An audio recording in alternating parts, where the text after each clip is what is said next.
Ketemu lagi di channel gue Ben Kasyafani. Ya. MU tumbang 2-0 di Emirates Stadium lawan Arsenal. Komentar gue, ini adalah kekalahan yang MU butuhkan. Oke, ini dia bahas MU episode 2.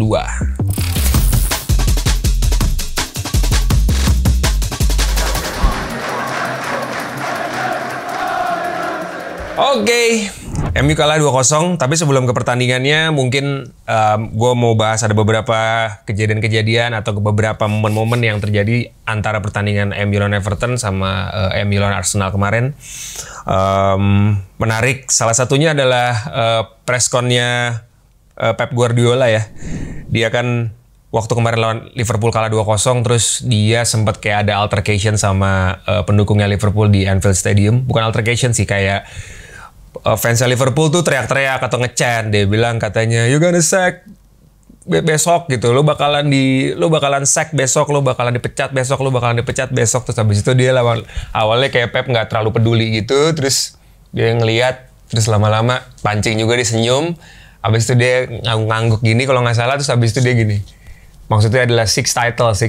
Ya sebenarnya sarkas, dia bilang katanya, iya lo menang 2-0 sekarang, tapi selama lo baru menang 1 trofi, gue udah menang 6 trofi, dia mau bilang gitu. Habis itu dia pergi ke ke press con, terus ditanyain kan, lo dipecat gitu. Terus dia bilang, ya mungkin gue dipecat kali, tapi gue bangga sama kemenangan 6 titel gue gitu. Terus habis itu ditanya lagi sama wartawan atau jurnalis, dia bilang, lo ini kayaknya lo agak-agak mirip-mirip similar sama Jose Mourinho waktu beberapa press con beberapa tahun lalu. Dia pernah waktu itu press con juga, waktu itu MU habis kalah, gue lupa habis kalah lawan siapa. Terus habis itu Mourinho juga lagi di bawah tekanan pers karena kalah berturut-turut atau mungkin penampilannya kurang bagus. Terus dia masuk ke ruang press con, terus jurnalis nanya, ya jurnalis Inggris kan termasuk yang harsh banget, terutama sama pelatih-pelatih yang karakternya kayak Mourinho gitu, yang memvillainkan atau menjadikan dirinya adalah villain buat media. Terus ditanya, dia bilang katanya, Mourinho bilang, gua ini menang 3 trofi. Gua menang trofi lebih banyak dari the rest atau sisa dari pelatih yang ada di liga ini, dia bilang gitu. 3, respect gitu kan, dia selalu ngomong itu kan, itu salah satu frase yang paling terkenal sama Mourinho. Terus Pep ditanya, lo mirip ya sama Mourinho, dia bilang gitu. Oh iya mirip, tapi Jose won 3, gua I won 6, dia bilang gitu. Wih, boleh. Terus habis itu tanya juga, Pep, lo kehilangan coolness lo ya? Enggak, gue gak pernah cool kok.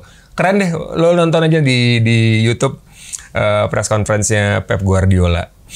Terus, tapi gue gara-gara gue nonton press con itu, gue jadi mikir gitu. Pep tuh sebenarnya di tahun ini skemanya tetap jalan, nggak ada yang salah sebenarnya. Cuman kekalahan 6 kali berturut-turut ini nggak pernah terjadi di karirnya dia, bahkan hampir di karir pelatih hebat tuh nggak pernah. Alex Ferguson aja kalah 4 kali berturut-turut tuh nggak pernah. Jadi bisa dibilang sepanjang karirnya Pep Guardiola dari Barcelona, Bayern Munchen, habis itu ke City, ini adalah fase terburuknya dia nih. Terus habis itu kemarin sebelum dia kalah lawan Liverpool, dia baru aja sign kontrak 2 tahun? No, 2 tahun?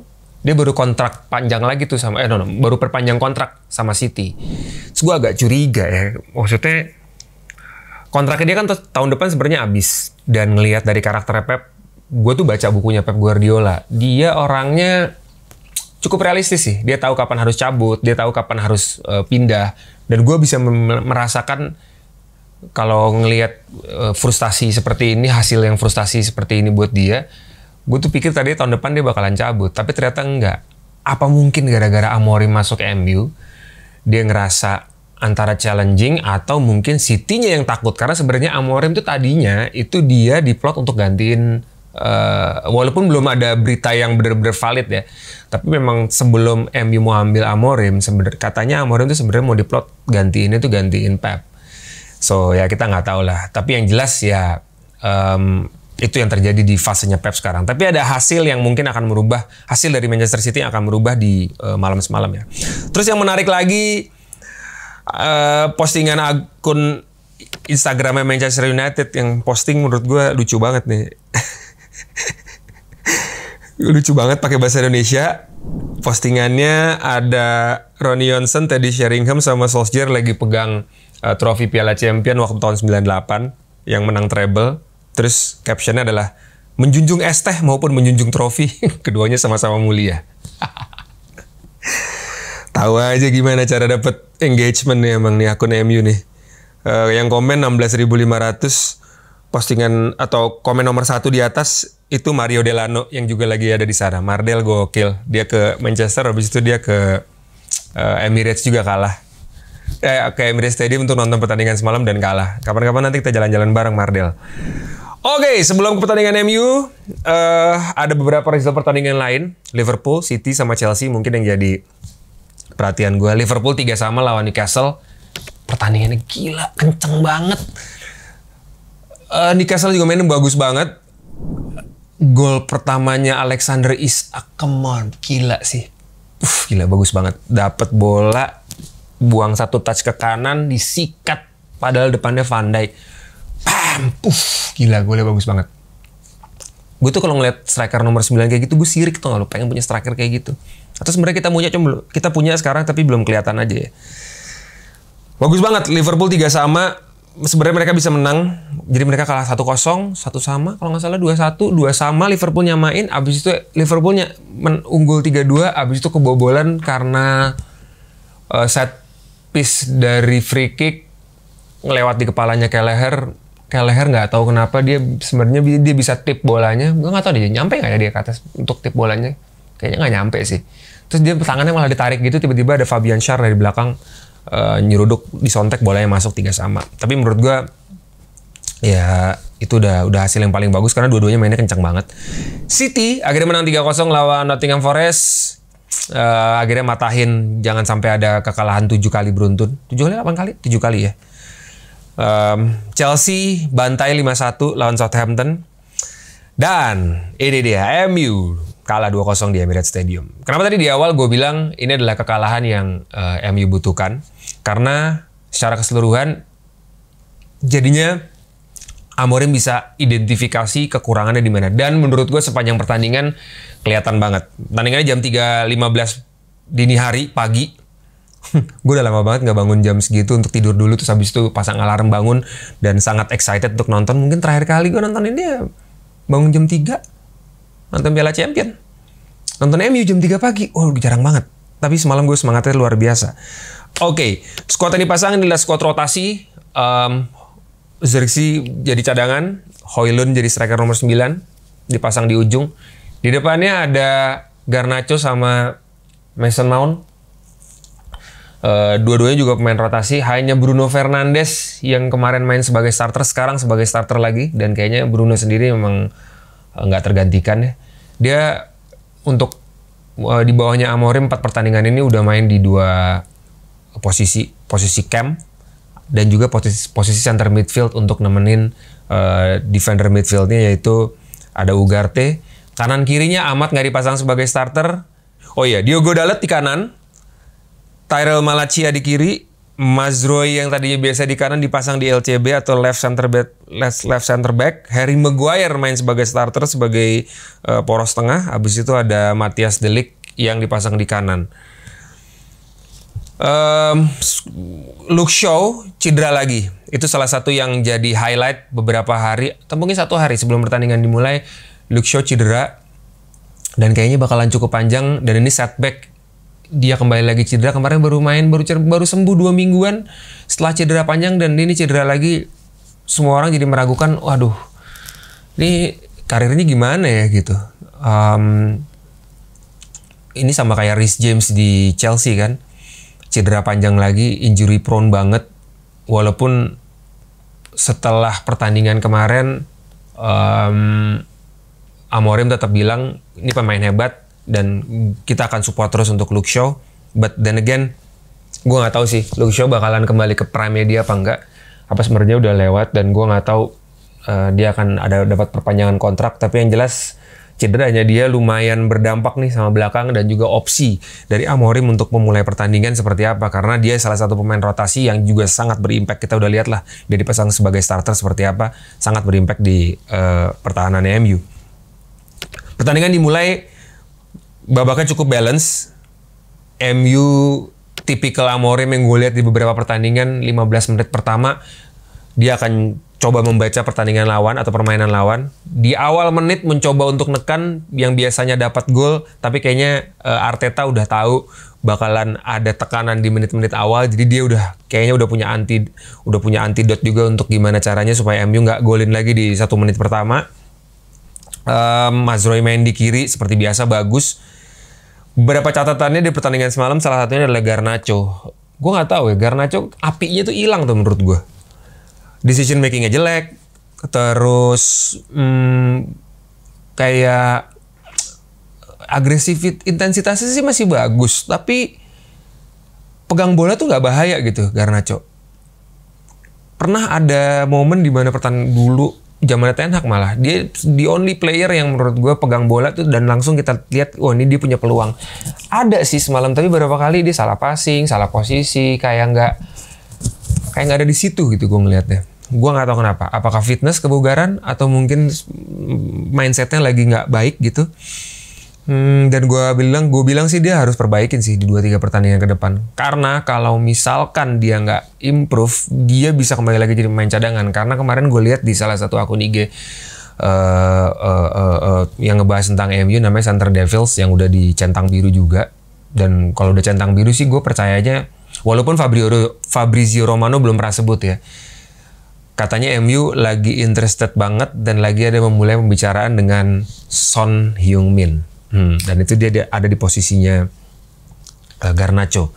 Son Heung-min bisa main di cam, Son Heung-min bisa main di left wing, Son Heung-min bisa main di striker. Walaupun kalau dia main di left wing sih kayaknya kecil kemungkinan dengan formasi 3-4-3. Tapi itu akan jadi pemain yang menarik banget. Karena buat Son Heung-min sendiri, dia kontraknya musim depan habis. Ya, summer depan dia habis dan belum ada perpanjangan kontrak baru sepertinya, tapi nanti mesti gue klarifikasi ya bener apa enggak. Dan dia sudah di usia yang menurut gue prime udah mau agak-agak decline nih dengan posisinya dia ya. Maksudnya adalah kalau dia mau dapetin trofi buat Son Heung-min sendiri, ya dia harus pindah sih. Gue nggak tahu Tottenham, sorry banget nih gue bukan buat fansnya Tottenham. Gue belum lihat ada possibility mereka akan angkat trofi sih 1 tahun 2 tahun ke depan. So buat Son Heung-min sendiri, kalau ada tawaran itu real di depan mata, gue yakin sih dipindah. Dan dia akan masuk dan gue yakin dia akan ada di posisinya Garnacho. Dan kalau Garnacho nggak bisa improve, berbahaya buat karirnya dia. Dia bisa jadi cadangan. Itu buat Garnacho. Dan buat gue di pertandingan lawan Arsenal kemarin bisa balance aja. Babak pertama 0-0 dan bermain bagus, itu udah cukup banget buat MU. Imbang kok, babak pertama cukup imbang.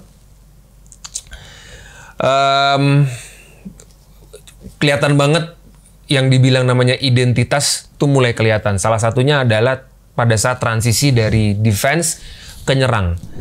Gue ngeliat beberapa kali setelah bola berhasil direbut di belakang sama Malacia atau sama Matthias De Ligt atau sama Mazraoui atau sama Diogo Dalot, hanya ada 3-2 kali sentuhan itu MU udah bisa naik ke setengah lapangan lawan supaya bisa ngurung mereka di situ, dan defensive line-nya langsung naik. Dan itu menurut gue set play-nya keren banget. Dari mulai Malacia yang pertandingan kemarin sebagai starter juga dibilang fitness-nya kurang bagus, dia improve sedikit.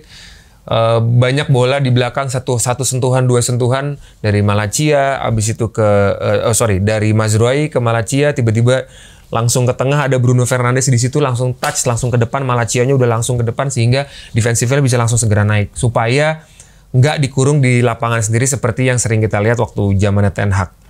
Dan itu yang menurut gue identitas yang selama ini, atau new idea atau new identity yang selama ini Amorim bilang. Dari segi pertahanan dan juga dari segi transisi. Dan menurut gue salah satu yang kemarin bisa memainkan peran yang cukup baik adalah Maguire. Maguire yang selama ini dia karirnya selalu diomongin jelek, terus pembelian yang sia-sia. Maguire itu kalau cerita sedikit tentang dia selalu dibanding-bandingkan sama Van Dijk. Tapi kalau sekarang bandingkan dia dengan Van Dijk, hampir bisa dibilang kayak bumi dan langit. Tapi soal harga pembelian, waktu Maguire dibeli dari Leicester, dia dibeli dengan cukup mahal, 60 juta pound sterling.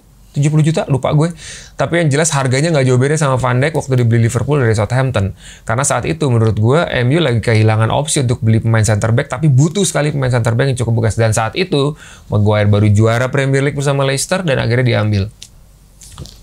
Long story short, sering bikin blunder. Lo lihat di YouTube banyak banget meme-meme atau video-video yang bikin kita yakin, wah men ini pemain kok agak bapuk kayak gitu. Tapi kemarin dia main di center back, dan kalau ngomongin Maguire yang lucunya, dia di Inggris mungkin nggak selalu bagus, ada juga blunder-blundernya. Tapi dia sempat ada posisi di mana nggak tergantikan di tim nasional Inggris, bisa golin juga, bahkan dia kapten. Tapi ya itu dia, zaman Ten Hag dia dicopot dari ban kapten, dan itu kayaknya bikin self esteem dia juga turun. Tapi kemarin dia cukup pede, cukup bisa memainkan perannya dengan baik. Bahkan ada satu sequence di pertandingan semalam, dia intercept, abis itu dia melihat, setelah itu dia melihat ada potensi untuk transisi cepat untuk naik, dia masuk ke pertahanannya Arsenal dari sisi kiri, dan yang lain pemain MU, Matthias De Ligt, Mazraoui langsung nutup porsinya dia, dan dia ikut membantu overload supaya lebih banyak pemain MU di depan, dan itu dilakukan karena overlap ke depan karena momennya saat itu pas. Dan menurut gue itu jarang banget gue lihat dari seorang Maguire. Atau mungkin gue yang jarang nonton ya zaman Ten Hag. Tapi menurut gue, oh iya, mereka sudah mulai memahami apa yang akan mereka lakukan. Itu yang kemarin Amorim sempat bilang kan, new idea. Idea apa sih? Di idea pada saat bola ada di mana, semua pemain punya ide yang sama tentang keberadaan bola, apa yang mereka harus lakukan. Dan itu gue bisa lihat semalam. Itu tentang Maguire. Berikutnya ada tentang Yoro. Yoro akhirnya main. Gak tau, gue excited banget soal pemain ini. Leny Yoro, gue belum pernah lihat. Pertama kali dia main. Dia masuk babak kedua. Dan bagus banget. Ini catatan dari pertandingan semalam. Menangin duel di areanya dia 100% percentage-nya. Passing akurasinya 86%. Tackle-nya 4 kali. 3 kali menang. 2 pas di final third lawan. Sama 1 clearance. Menurut gue penampilannya bagus banget, dan gue bisa melihat dia bakalan jadi pemain reguler starter di MU eranya Amorim. Speednya bagus, decision makingnya bagus, composure atau ketenangannya cukup bagus, badannya tinggi, dan tidak sekurus yang gue bayangin. Karena waktu pertama kali dia masuk ke MU kurus banget. Gue takut di Inggris dia akan dihajar sama striker-striker berbadan kekar gitu ya. Tapi kemarin enggak. Berani masuknya. Ini bakalan jadi menarik banget sih Leny Yoro. Top pertandingan semalam menurut gue dia bermain bagus banget. Amat, kalau gue ngomongin Amat lagi, Amat Diallo juga kemarin masuk sebagai cadangan. Gue bakalan bikin statement sih sekarang. Menurut gue Amat Diallo is a world class player. Catatannya dari mana?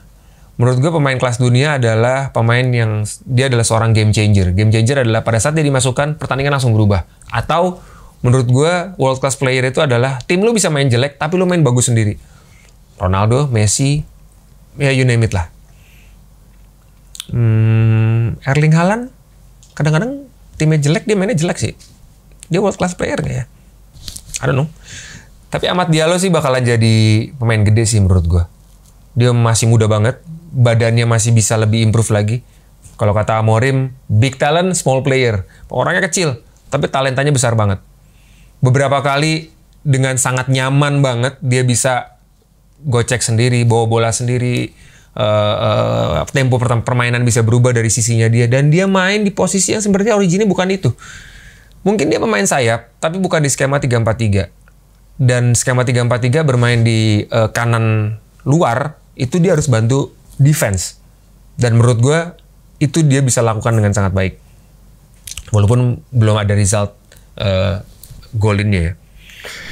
Di pertandingan semalam juga salah satu yang diidentifikasi adalah ya kita butuh striker nomor 9 yang berkelas kalau sampai akhir musim Højlund dan Zirkzee bahkan Rashford nggak bisa mengisi posisi itu dengan baik. Tahuin dari mana? Nggak bisa masuk. Højlund, koreksi kalau gue salah. Gue nggak melihat ada satu shot pun dari dia.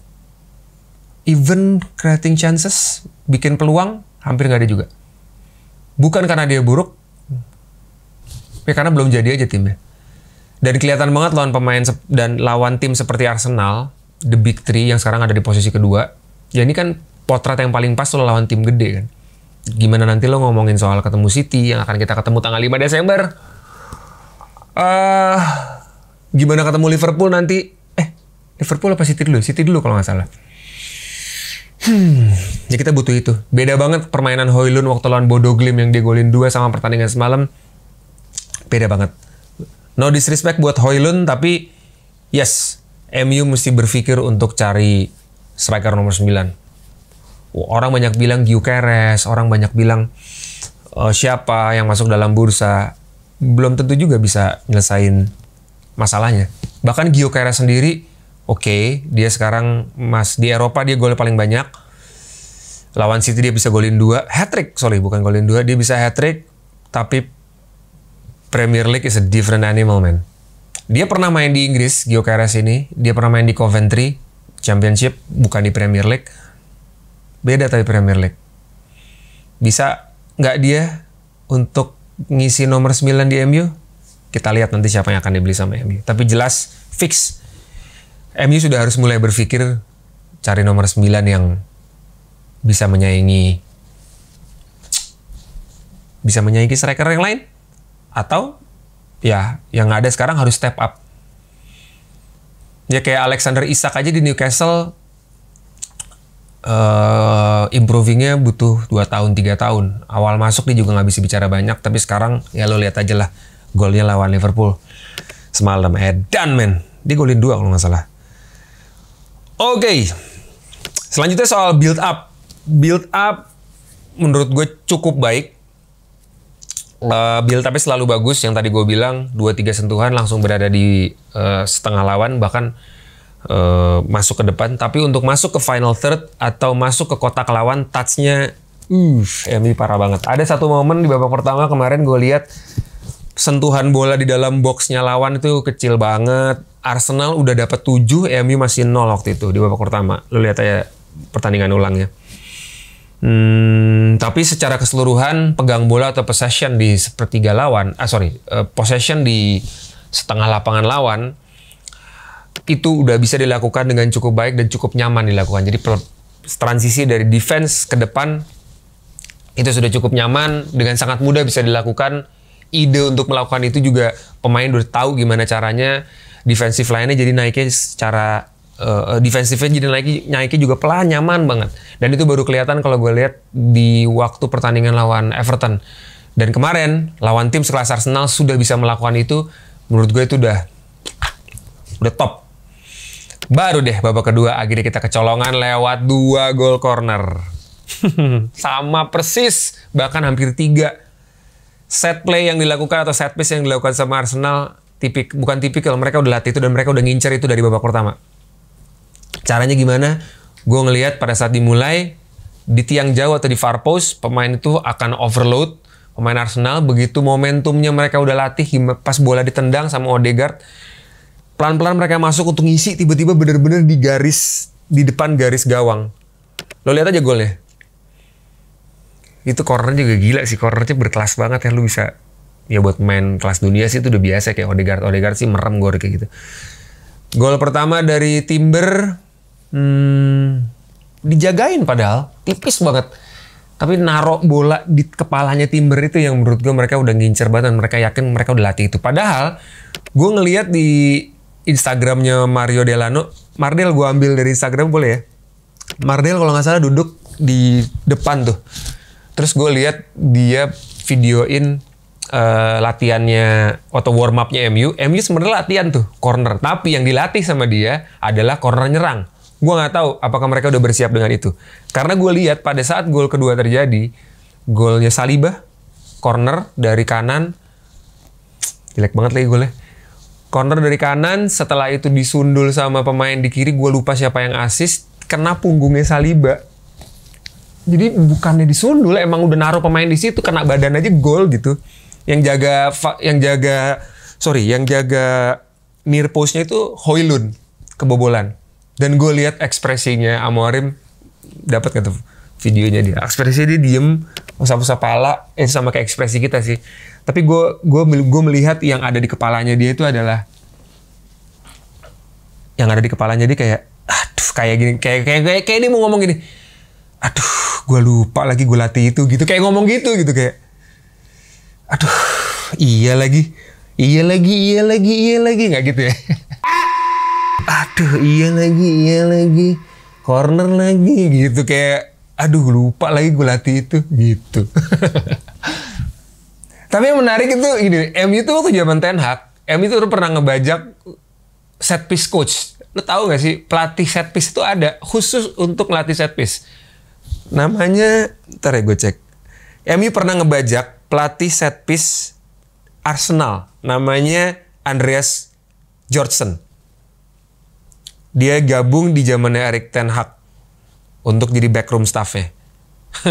Dan sekarang kita kebobolan 2 kali dari set piece lawan Arsenal. Kena karma kita kayaknya ya. Tapi itu dia. Itu yang bisa diidentifikasi dan yang dibilang untuk room improve. Dan Arsenal emang jago untuk melakukan itu. Gue lupa. Kayaknya musim ini dia banyak banget gol dari corner. Bahkan semalam Arsenal tampil tanpa Calafiori dan juga nggak main sama... nggak ada Gabriel. Biasanya Gabriel yang golin. Sampai komentatornya semalam bilang, no Gabriel, no problem. Berarti kan mereka udah tahu banget gimana cara naruh bola di kotak lawan. Tapi itu dia. Amorim harus berpikir pertandingan ke depannya, itu dia yang diidentifikasi sama dia. Itu tentang golnya. Dan satu lagi adalah, gue nggak ngeliat MU itu galak. Kurang galak mainnya menurut gue. Terutama di final third. Susah banget masuk ke box. Gue nggak tahu karena kualitas pemain. Gue juga nggak tahu karena kemampuan, gue nggak tahu karena skema, atau mungkin belum terbiasa. Ya, itu dia yang dibilang kurang galak. Nggak bisa masuk. Gue nggak tahu gimana caranya. Tapi ya, itu dia yang harus diimprove. Bahkan, ada satu yang menarik yang gue lupa omongin sih sebenarnya. Sebelum pertandingan, Amorim udah sempat ngomong. Dia bilang, the storm will come. Ya, badainya akan datang. Entah gimana caranya badainya. Gua kutip aja. Ini lo lihat sendiri deh komentarnya dia. Gua tahu pemain gue dan gue tahu sepak bola, dia bilang gitu. Jadi dia udah ngingetin juga nih. Banyak yang komentar nyinyir juga sih. Pundit-pundit banyak yang bilang, pundit-pundit kayak Talksport gitu-gitu, mereka bilang apa ini cuman Amorim kasih statement gini supaya nanti kalau misalkan dia main jelek, ya jadi nggak terlalu dihujat karena gue udah ngomong ya gitu. Tapi kayaknya Amorim gue nggak peduli sih soal itu. Tapi dia udah ngingetin, ya kemarin kita honeymoon period nih, terbukti kan kebobolan 2. Karena memang ya itu dia. Ya ini memang harus diidentifikasi sama MU, dan latihan lawan Arsenal itu udah, atau menghadapi Arsenal itu udah latihan yang paling bagus untuk ngadepin tim-tim kelas atas, dan jadi udah tahu nih kesalahannya di mana dan apa yang harus dilakukan. Apa yang akan dilakukan, gue belum tahu. Dan itu akan kita lihat nanti di pertandingan berikutnya. MU nggak bisa galak. Secara overall, kalau ditanya kecewa nggak sama permainan MU, gue sih nggak ya. Gue nggak kecewa. Kalau ditanya kecewa atau enggak, kecewa dengan kekalahannya, tapi gue nggak kecewa sama performance-nya. Dan itu jarang banget gue lihat di eranya Ten Hag. Kenapa selalu bandingkan sama Ten Hag? Bukan Ten Hag-nya, tapi improvementnya. Pertanyaannya kan sekarang masih ada tuh. Apakah Amorim orang yang tepat? Apakah kita di jalur yang benar? Apakah ini di pathway yang betul? Menurut gue, dengan merasakan pertandingan seperti semalam, lu bisa kecewa dengan hasilnya, tapi lu nggak kecewa sama penampilannya. Menurut gue, itu udah satu indikasi yang baik bahwa kita on the right track. Karena sebelumnya, gue sering banget lihat MU menang, tapi gue tetap kecewa sama penampilannya. Menurut gue tapi ya, mainnya jelek, dapat golnya hoki. Bukan masalah susah menangnya, semua kemenangan itu susah, tapi polanya nggak kelihatan, identitasnya nggak kelihatan. Ini kita mau ngapain? Apa yang akan dilakukan? Di setiap pertandingan cuman ya udah pasang formasi, pasang pemain, habis itu main. Nah, Amorim sejauh ini gue masih melihat mereka sudah melakukan sesuatu.